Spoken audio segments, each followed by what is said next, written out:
Thanks for coming, and whoever came late, there's some sandwiches. Okay, I'm going to talk about unemployment in the territories. So I'm going to take it by 4 points.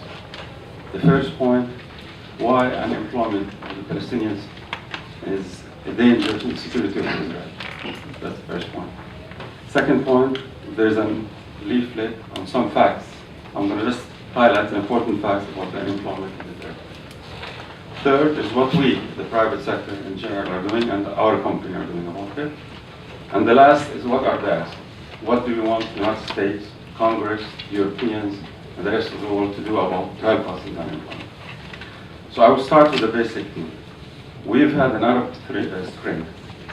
The countries now are in chaos. We have Tunisia, Egypt, Libya, Yemen, Syria. 100% I guarantee you, because of the economic situation, specifically of the youth, we had these Arab Spring.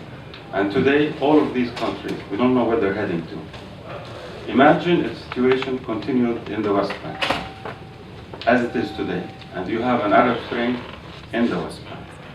Just think of that from a perspective on American national security and Israel national security. This is my first point. Second point is, if you look at just some numbers, today the unemployment in Gaza is 44%, the unemployment in the West Bank is 18%, and overall the youth unemployment, with the fresh graduates, above 50%.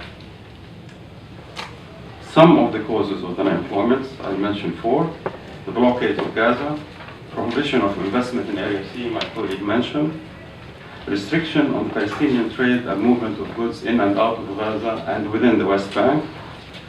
And lastly, the natural resources. We are not allowed to use our natural resources, whether it's water, whether it's gas, whether it's potash, and the economic of, if we are allowed to use that, that will create thousands of jobs. Now, what does unemployment mean? Unemployment means we have a weakened social fabric.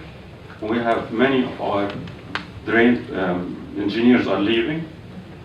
Many of our workers are discouraged, and then that's taken them to radicalism. I'm going to talk a little bit about Gaza. Since 1999, and specifically after the 2005 election, there's a total curve on Gaza. No matter what we hear from the Israelis, no matter what we hear from the Egyptians, there's a controlled punishment for the total population in Gaza. And today, as my colleague said, all of us, we have a power plant that's controlled or 40% owned by an American company. It was bombed twice by the Israelis. And the American taxpayer paid for their payroll.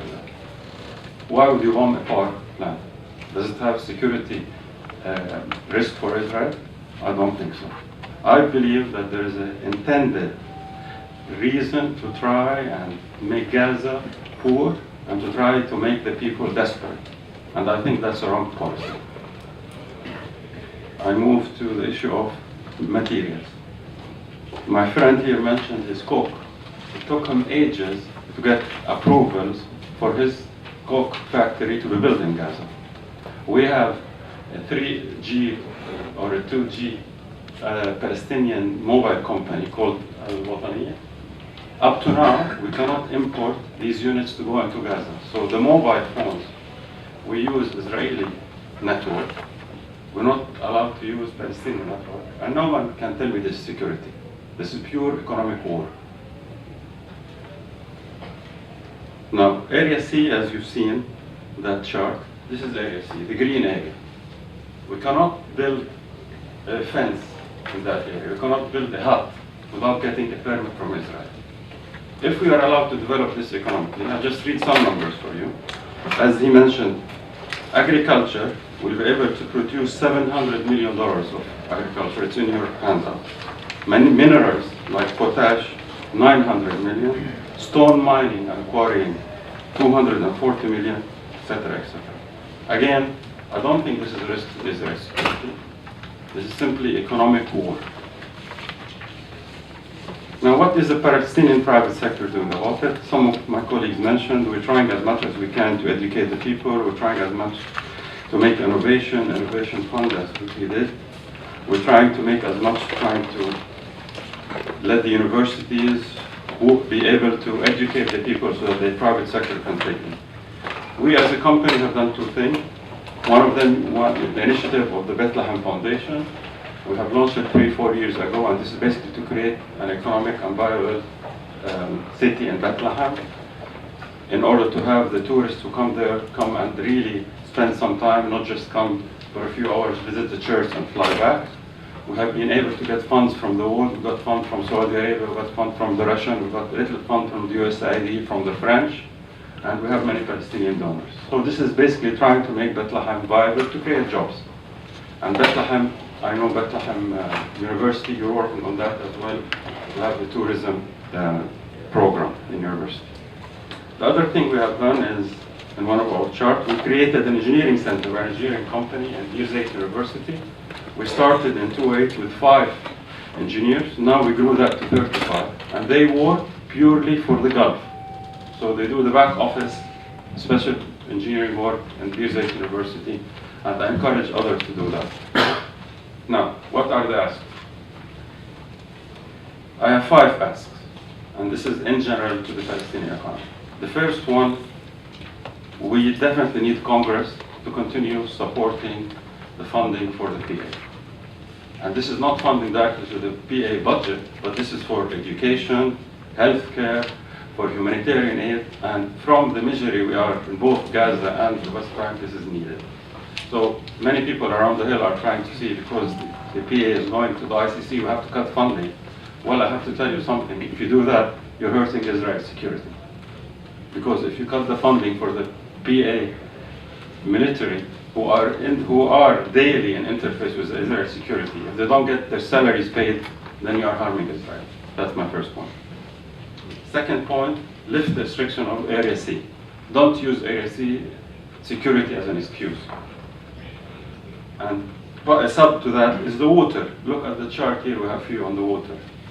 We have very large rainfall, as if you look at the Palestinian territory, while the amount of water the Palestinians are allowed to use, which is our own water, is 20% what the Israeli citizen is allowed to use. Again, this is not security. This is economic war. Third, lift the blockade on Gaza. We had 3 wars in Gaza, and I can guarantee you, the United States and Israel continue where we are. 2 years down from now, I'll be here sitting with you, we'll be talking about the 4th war. You cannot suffocate and just put someone in the corner and expect him to raise a white flag. 4th, we have more than 400 crossings in the West Bank.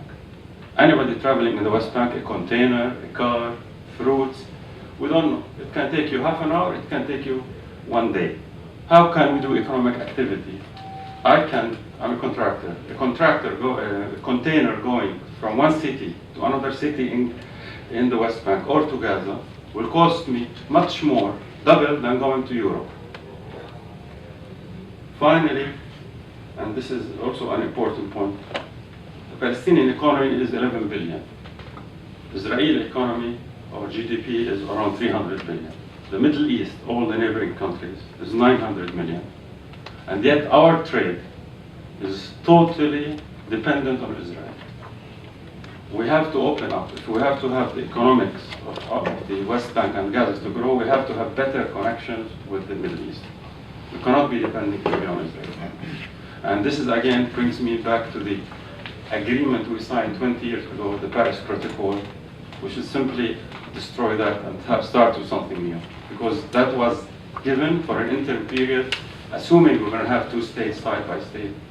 But with what all of you heard Netanyahu say in the last election, I think this is a dream that will not be fulfilled. Thank you.